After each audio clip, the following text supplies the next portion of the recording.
भीष्म पितामह महाभारत के सबसे महान और जटिल पात्रों में से एक है।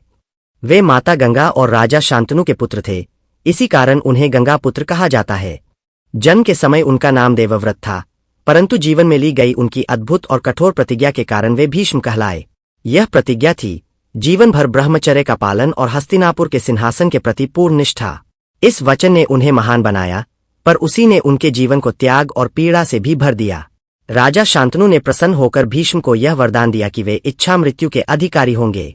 यह वरदान उनकी महानता और आत्मसंयम का प्रतीक था। भीष्म अपने समय के सबसे श्रेष्ठ धनुर्धर थे। अस्त्र शस्त्र और दिव्यास्त्रों का उन्हें पूर्ण ज्ञान था, फिर भी उन्होंने कभी अपने ज्ञान का दुरुपयोग नहीं किया। यहाँ तक कि परशुराम जैसे महान योद्धा भी उन्हें युद्ध में परास्त नहीं कर सके। अंबा के कारण भीष्म और उनके गुरु परशुराम के बीच 21 दिनों तक भीषण युद्ध हुआ, पर उसका कोई निर्णायक परिणाम नहीं निकला। यह युद्ध न केवल शारीरिक शक्ति का, बल्कि मानसिक दृढ़ता और धैर्य का भी प्रमाण था। भीष्म केवल पराक्रमी योद्धा ही नहीं, बल्कि असाधारण आत्मसंयम और नैतिक चेतना वाले पुरुष थे। शिखंडी को सामने देखकर उन्होंने अपने शस्त्र त्याग दिए, क्योंकि वे जानते थे कि शिखंडी पूर्व जन्म में अंबा थीं। यह निर्णय उनकी करुणा, न्यायबोध और धर्मनिष्ठा को दर्शाता है। महाभारत के युद्ध में घायल होकर भीष्म महीनों तक बाणों की शैया पर पड़े रहे और उत्तरायण की प्रतीक्षा करते हुए माघ शुक्ल अष्टमी को शरीर त्याग किया। भीष्म राजनीति, कूटनीति और वेदों के भी महान ज्ञाता थे।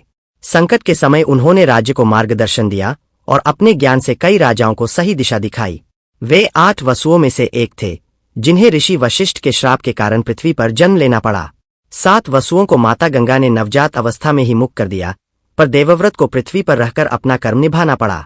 भीष्म का जीवन निरंतर नैतिक द्वंद्व और संकटों से भरा रहा, फिर भी उन्होंने कभी क्रोध या अधैर्य से निर्णय नहीं लिया। चाहे युद्ध हो या व्यक्तिगत अपमान, उनका व्यवहार हमेशा संतुलित और संयमी रहा। भीष्म पितामह को कर्तव्य, त्याग और वचनबद्धता का अमर प्रतीक माना जाता है।